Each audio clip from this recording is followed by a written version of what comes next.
주님께서 여러분과 함께 또한 사제의 영과 함께 루카가 전한 거룩한 복음입니다. 주님 영광 받으소서.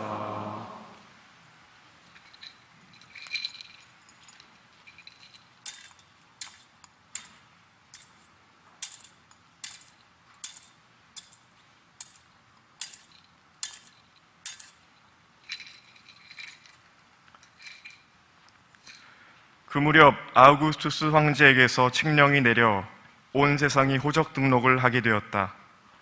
이 첫 번째 호적 등록은 퀴리니우스가 시리아 총독으로 있을 때에 실시되었다. 그래서 모두 호적 등록을 하러 저마다 자기 본향으로 갔다. 요셉도 갈릴레아 지방 나자렛 고을을 떠나 유다 지방 베들레헴이라고 불리는 다윗 고을로 올라갔다. 그가 다윗 집안의 자손이었기 때문이다. 그는 자기와 약혼한 마리아와 함께 호적 등록을 하러 갔는데 마리아는 임신 중이었다. 그들이 거기에 머무르는 동안 마리아는 해산날이 되어 첫 아들을 낳았다. 그들은 아기를 포대기에 싸서 구유에 누였다. 여관에는 그들이 들어갈 자리가 없었던 것이다. 그 고장에는 들에 살면서 밤에도 양떼를 지키는 목자들이 있었다. 그런데 주님의 천사가 다가오고 주님의 영광이 그 목자들의 둘레를 비추었다. 그들은 몹시 두려워하였다. 그러자 천사가 그들에게 말하였다. 두려워하지 마라. 보라, 나는 온 백성에게 큰 기쁨이 될 소식을 너희에게 전한다. 오늘 너희를 위하여 다윗 고을에서 구원자가 태어나셨으니 주 그리스도이시다. 너희는 포대기에 쌓여 구유에 누워있는 아기를 보게 될 터인데 그것이 너희를 위한 표징이다. 그때 갑자기 그 천사 곁에 수많은 하늘의 군대가 나타나 하느님을 이렇게 찬미하였다. 지극히 높은 곳에서는 하느님께 영광, 땅에서는 그분 마음에 드는 사람들에게 평화. 주님의 말씀입니다. 그리스도님 찬미합니다.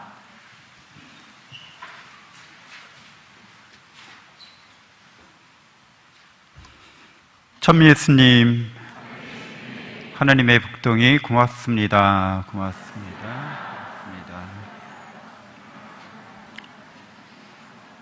네, 성탄 전야여서 우리 성탄절 인사를 함께 나누셔야겠죠?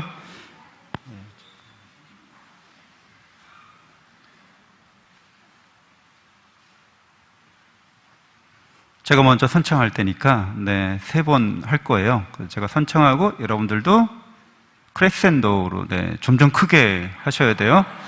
그래서 별로 웃기는 얘기 아닌데 뭐 크게 한다는 게 이렇게 재밌어요. 성당 지붕이 좀 들썩하게 이렇게 외치겠습니다. 메리 크리스마스!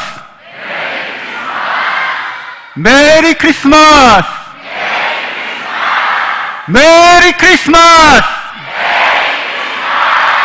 성탄 축하합니다. 네.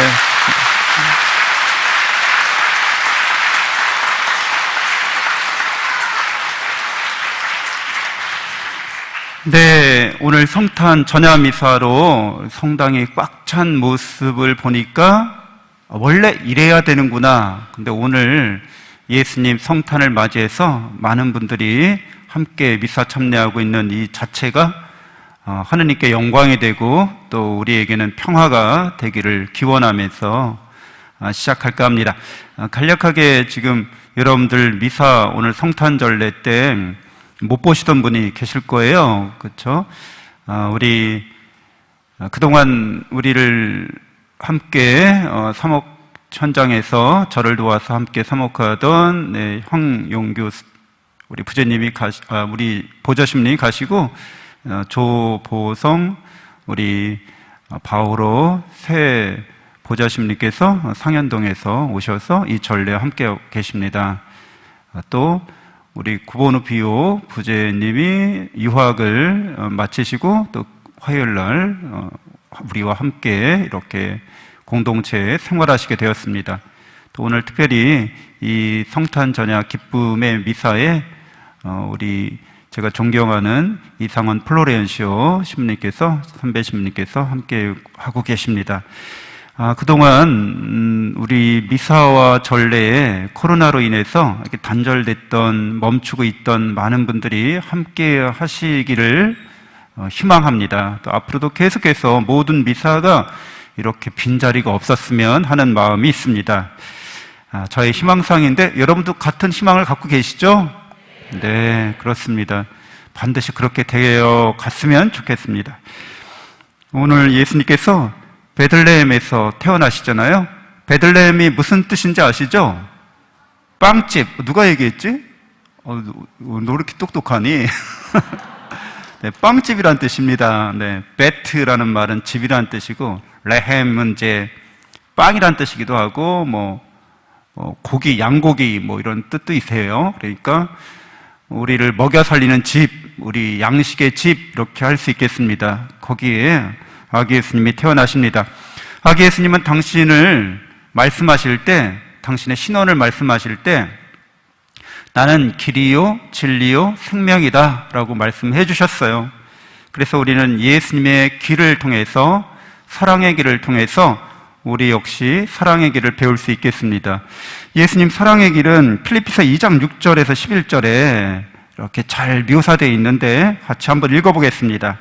그분께서는 하느님의 모습을 지니셨지만 하느님과 같음을 당연한 것으로 여기지 않으시고 오히려 당신 자신을 비우시어 종의 모습을 취하시고 사람들과 같이 되셨습니다. 이렇게 여느 사람처럼 나타나 당신 자신을 낮추시어 죽음에 이르기까지, 십자가 죽음에 이르기까지 순종하셨습니다. 그러므로 하느님께서도 그분을 드높이 올리시고 모든 이름 위에 뛰어난 이름을 그분께 주셨습니다. 그리하여 예수님의 이름 앞에 하늘과 땅 위와 땅 아래에 있는 자들이 다 무릎을 꿇고 예수 그리스도는 주님이시라고 모두 고백하며 하느님 아버지께 영광을 드리게 하셨습니다. 예수님께서 당신 자신을 비우셔서 낮추셔서 우리에게 오셨다고, 그래서 이렇게 오신 그분께서 이제 드높이 올라가셨다고 우리에게 성경은 말해줍니다. 우리 인생의 길도 마찬가지라고 봅니다. 예수님께서는 우리 삶의 가장 낮은 곳까지 내려오십니다. 예수님께서는 이렇게 사람으로 오셨는데 그 외의 탄생이 짐승들의 마구간이라고 불리우는 구유에 누워 계시는 아기 예수님으로까지 이렇게 당신 자신을 낮추십니다. 그리고 우리 영혼의 가장 깊은 곳까지 내려오십니다. 또 본래 우리는 하느님 없이는 아무것도 아니죠. nothing입니다. 허무의 존재입니다. 예수님께서는 우리가 그렇게 아무것도 아닌 허무에 빠지지 않도록 우리 영혼의 가장 깊은 공허 안에 언제나 사랑으로 자리 잡고 계십니다. 가장 낮고 깊은 그곳에 우리를 만나주시고 우리를 하느님께로 이렇게 이끌어 주십니다. 예수님과 동행하는 길에서 우리 삶에서 가장 슬픔에, 또 우리 절망에, 우리 고통에 예수님께서 함께 하신다는 뜻입니다. 우리의 가장 비천함에 예수님께서 함께 하십니다. 그래서 우리 역시 이렇게 예수님을 본받아서 겸손하게, 겸허하게 순종하면서 주님을 따르는 우리가 되어야겠습니다. 예수님은 당신을 진리라고 말씀하시는데 요한복음 8장 24절, 28절에서 29절인데요. 같이 읽어보겠습니다. 정녕 내가 나임을 믿지 않으면 너희는 자기 죄 속에서 죽을 것이다. 사람의 아들을 들어 올린 뒤에야 내가 나임을 깨달을 뿐만 아니라 내가 스스로 아무것도 하지 않고 아버지께서 가르쳐 주신 대로만 말한다는 것을 깨달을 것이다. 나를 보내신 분께서는 나와 함께 계시고 나를 혼자 버려두지 않으신다. 내가 언제나 그분 마음에 드는 일을 하기 때문이다. 예수님은 당신의 진리를, 당신이 진리라고 말씀하시는 그 근거를 요한복음 8장 24절에서 잘 드러내신다고 봅니다. 정녕 내가 나임을, 이 말은 이제 영어로 된 성경에서는 I am이라고 하고요.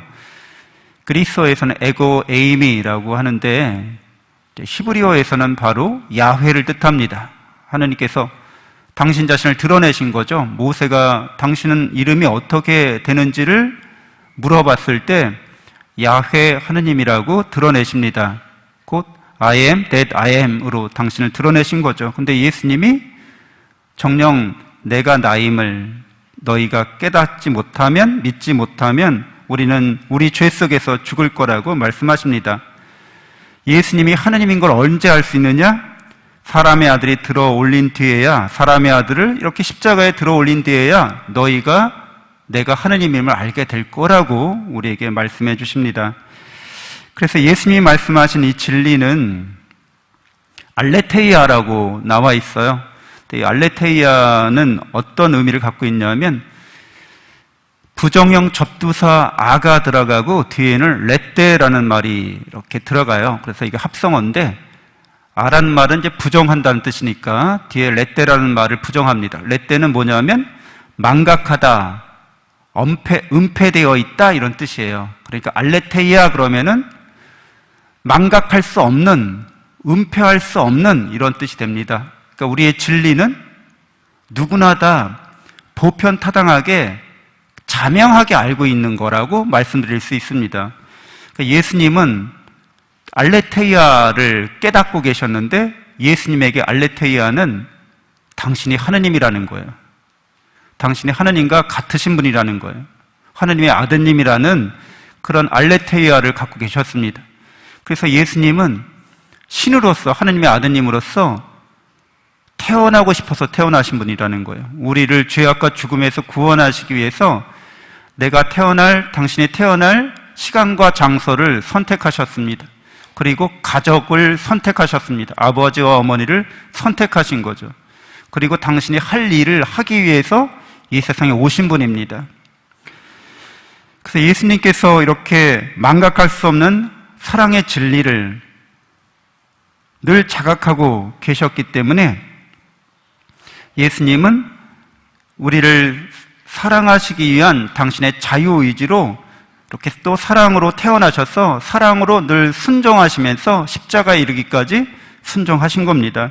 우리는 예수님의 진리 안에서 사랑으로 우리 삶 전체를 우리 역시 자유의지로 받아들여야 하는 사람들인 거죠.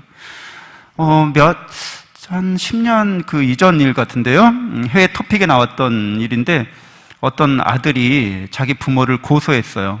고소 사유는 왜 나를 낳았느냐는 거예요. 내가 태어나고 싶지도 않은데 왜 나를 낳았느냐는 거죠. 혹시 이제 가정 내에서 왜 날 이렇게 낳았어? 막 그러면은 부모님이 뭐 낳고 싶어서 낳았냐? 뭐 이런 이야기들이 오고 갈 수 있습니다. 그런데 예수님은 태어나고 싶었다는 거죠. 왜? 당신이 하나님이시기 때문에. 그거를 당신은 알레테이아로 알고 계신 거예요. 사람의 아들로 오셨지만 하나님의 아드님으로서 그걸 늘 자각하고 계시는 거예요. 그리고 태어나고 싶어서 이렇게 태어나셨고 부모님을 선택하시고 시기와 장소를 선택하시고 당신이 해야 될 일을 선택하신 거죠. 이게 모두가 다 사랑이신 하나님 안에서 자명하게 일어나는 일들입니다. 그래서 우리가 하나님을 믿고 참 사람이신 예수님을 믿고 또 그래서 우리도 그렇게 되어가는 존재로서 사랑 안에서 우리의 삶을 이렇게 보면 내가 태어난 이유, 태어난 목적, 그리고 내가 태어나서 겪게 되는 이 과정을 통해서 어떤 인간이 될 것인가, 어떤 사람이 될 것인가, 여러분이 다 선택하시고 여러분이 다 결정하시는 겁니다. 그래서 내가 태어나고 싶어서 태어났다고 말할 수 있어야 됩니다. 나는 이 일을 하기 위해서 태어났다고 말할 수 있어야 됩니다.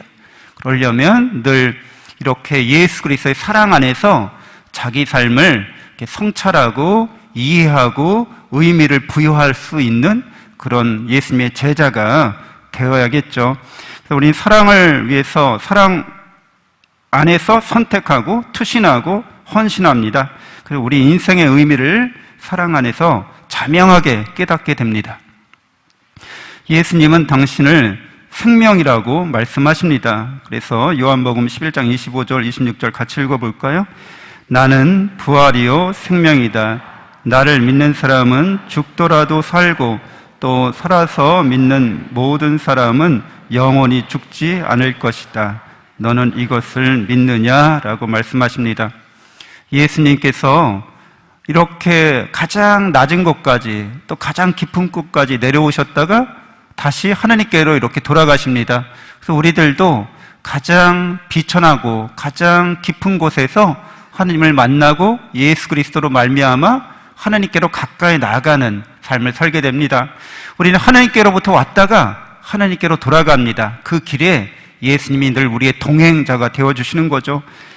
그리고 우리는 진리 안에서 내가 태어난 이유와 내 삶의 목적과 내 삶의 의미를 충분하게, 충만하게 깨닫고 의미를 부여할 수 있는 존재가 됩니다. 그렇기 때문에 우리는 이렇게 사랑의 길에 예수님과 함께하면서 사랑에 망각할 수 없는 진리를 깨닫고 믿는 그리스도인이기 때문에 예수님과 함께 살고 죽고 또 예수님으로 말미암아 새롭게 부활하는 사랑이 충만한 삶을, 영원한 생명과 행복을 누리는 그리스도인이 됩니다. 죄악과 죽음, 오류와 거짓에 승리한 사람들이 바로 우리들입니다. 우리는 이런 길이요 진리요 생명이신 예수님, 우리를 구원하시기 위해서 오늘 말구육간에 이렇게 탄생하신 예수님으로 말미암아 우리 삶에 수많은 역경과 시련, 위기를 극복해낼 수 있게 됩니다. 코로나는 아직 끝나지 않았습니다. 그래서 실내에서도 다 마스크를 아직까지 쓰고 있죠. 이런 마스크가 실내에서 내년에 어떻게 정부에서 방침을 정할지 모르겠지만 아직 끝난 게 아니기 때문에 조심해야 될 분들도 굉장히 있습니다. 근데 이 코로나나 또 기후위기나 지구 생태계 위기나 결국에는 사람들이 이렇게 길이요 진리요 생명이신 우리를 구원하러 오신 아기 예수님을 믿고 그분과 함께 동행하면서 그분 말씀에 순종하지 않을 때 이런 위기가 닥쳐오고 이 위기에 대한 극복 역시 그곳에서만, 예수님에게서만 찾을 수 있을 따름인데요. 뿐만 아니라 사회 양극화도 위기를 맞이하고 있습니다. 고맙습니다. 9시 기도종이 울리는군요. 네. 네. 다들 알람이 근데 많이 안 울리네요. 여기 다 울릴 줄 알았더니 알람이 몇 군데서만 울리고 있습니다. 앞으로 모든 알람이 다 울리기를 바랍니다. 경제 위기도 다가오고 있죠. 그래서 올해보다 내년이 좀 더 경제 위기가 심화될 거라고 예측하고 있습니다. 근데 이런 경제 위기로 말미암은 사회 양극화도 결국에는 우리가 믿음을 잃어버렸기 때문이죠. 하나님께 대한 믿음을, 예수 그리스도께 대한 믿음을 잃어버렸을 때 그런 위기가 닥치고 이런 위기 역시 우리 가정에도 마찬가지로 미치게 됩니다. 17년에 한국보건사회연구원에서 조사한 결과인데 가정의 위기의 주된 요인은 뭡니까? 라고 물어보면 제일 많은 게 경제적인 위기고 가족관계 안의 위기고 자녀 돌봄과 노부모 부양 위기라고 말합니다.